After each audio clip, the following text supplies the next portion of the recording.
Boa noite, então sejam todos bem-vindos, que Jesus, nosso Mestre, ilumine, nos guie mais essa noite. Esse texto, o Espiritismo, ele está no capítulo 1 do Evangelho segundo o Espiritismo de Allan Kardec, e esse capítulo 1 ele tem como título Não Vim Destruir a Lei. Essa frase, não vim destruir a lei, Jesus proferiu numa passagem da Bíblia onde era questionado se ele iria alterar aquilo que já havia ocorrido, que já havia sido trazido pelos profetas. A gente tem que lembrar, até a chegada de Jesus ali na Galileia, considerado no ano 1 e até o ano 33, quando ele viveu, era ali, para trás ficavam mais de 4.000 anos desde da chegada de Abraão, depois Moisés, há 2.000 anos antes de Cristo, e Moisés havia trazido os 10 mandamentos. Então, e Jesus diz, eu não vim destruir a lei, mas ele realmente acrescentou coisas muito importantes na lei. E aí esse texto, o Espiritismo, ele vem dizer que é a terceira revelação. E aí é um pouco sobre isso que a gente vai conversar essa noite. Primeiro, o que é uma revelação? Revelação é tornar público uma coisa que está escondida. Vou usar um exemplo aqui, o pessoal mais antigo vai rir, mas eu acho que é interessante. Antigamente, quando a gente... Hoje não precisa mais isso, né? A gente tirava foto na máquina fotográfica, depois a gente tinha que ir lá revelar o filme. Os mais novos aí nem sabem o que é isso, né? Revelar filme, né? Com o celular hoje isso nem existe mais. Mas a gente tinha que revelar o filme. O que ocorria? Então, alguma coisa que estava ali, oculto, e era revelado. Então, é isso que se chama revelação. Mas se tantos profetas vieram antes de Jesus e tantos homens vieram trazer coisas relativas à espiritualidade, a Deus, por que só 3 revelações? E vamos, inclusive, dizer quais são as 3. A primeira é Moisés e os 10 mandamentos, 2.000 anos antes de Cristo. Depois a segunda revelação é Jesus. E a terceira revelação, a doutrina dos Espíritos. Por que outras que foram trazidas não são consideradas revelações?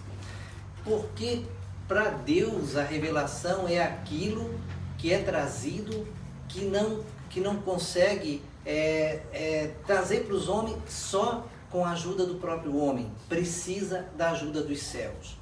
Eu vou dar um exemplo. Por que Moisés é uma revelação? Porque quando ele trouxe os 10 mandamentos, ele subiu no Monte Sinai. Quem viu o filme, inclusive o filme mostra bem isso. Quando ele subiu e Deus mostrou para ele as 2 tábuas de pedra, como é que foram escritos os mandamentos na pedra? Através de fogo, saíam línguas de fogo que escreviam na pedra. Nós chamamos isso de escrita direta.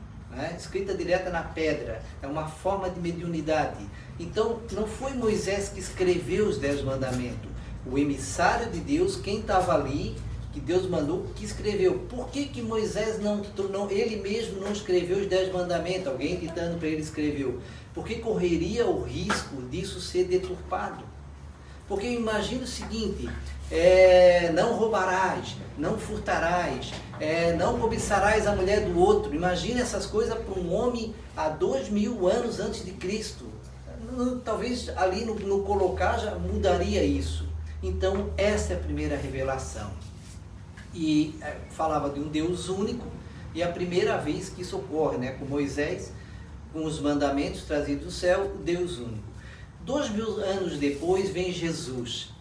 E aí Jesus foi um emissário de Deus, um espírito puro e perfeito. Então, não tinha como ser outro para trazer o que ele trouxe, para viver o que ele viveu. Porque outro homem não conseguiria, o espírito não conseguiria fazer o que ele fez. Então Jesus trouxe coisas importantes. Ele é o primeiro a chamar Deus de Pai. E aí, ao chamar Deus de Pai, ele mostra para toda a humanidade que nós somos todos irmãos. Nós somos filhos do mesmo Pai. Por isso, a oração do Pai Nosso. Pai Nosso que está no céu. Se o Pai é nosso, então nós somos todos irmãos. E Jesus trouxe isso. Jesus trouxe o perdão. Jesus foi o primeiro a falar de amor. Ele mudou a história da humanidade.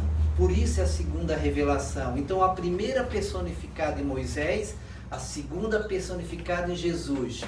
E aí Jesus, antes de ascender aos céus, os apóstolos pediram, seus discípulos pediram, eles várias vezes pediram isso: mestre, deixe para nós, mande para nós o Consolador prometido, mande para nós alguém que possa nos auxiliar quando o Senhor não estiver mais conosco. E aí Jesus disse: eu mandarei o Consolador prometido, que vai consolar e que vai esclarecer.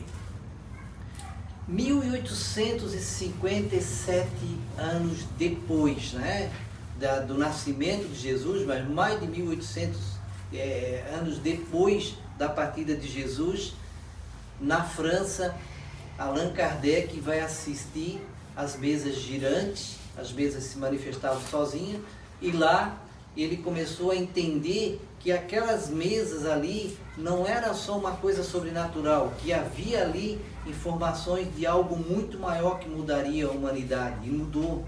Porque ao estudar as mesas girantes, ele começou a descobrir que elas se comunicavam, e depois de um tempo ele descobriu que quem faziam aquelas mesas girar sozinha, sem ajuda de nada, as mesas dançavam assim de um lado para o outro, nos salões da França. Isso foi atrações por anos e anos naquela época.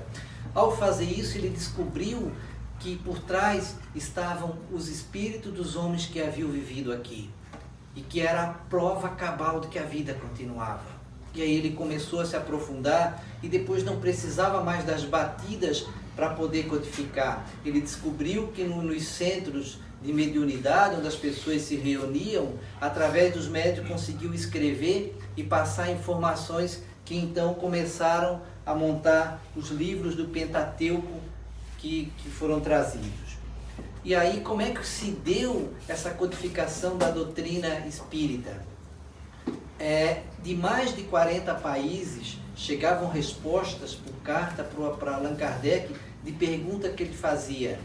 E aí as perguntas que coincidiam, elas eram colocadas no Evangelho, no Livro dos Espíritos, na codificação. As que não coincidiam, que eram bem poucas, eram porque havia problema do médium ter deturpado, que é uma coisa que pode acontecer. Então vocês entendam por que a terceira revelação, que é a doutrina dos espíritos, não é considerado personificada em cima de Allan Kardec, porque ela foi trazida por milhares de espíritos, por milhares de pessoas de mais de 40 países. As informações não vieram só para ele. O que o Allan Kardec fez foi o seguinte: foi juntar essas informações e montar e trazer para nós o que revolucionou, porque nos trouxe informações que até então até se sabia que existia, mas não se tinha ideia como funcionava, como no caso da mediunidade, da reencarnação, né, das vidas sucessivas, que morria era o corpo físico, o espírito continuava vivo, que não havia penas eternas, que ninguém ficava queimando eternamente no fogo do inferno. Isso não existe. E é onde isso foi desmistificado. O que acontece é que tu vê em vidas sucessivas evoluindo até conseguir superar aquela dificuldade, aquele erro cometido em vidas passadas. E aí o que Allan Kardec trouxe mais o que? Ele conseguiu, através da codificação, nos explicar o seguinte: que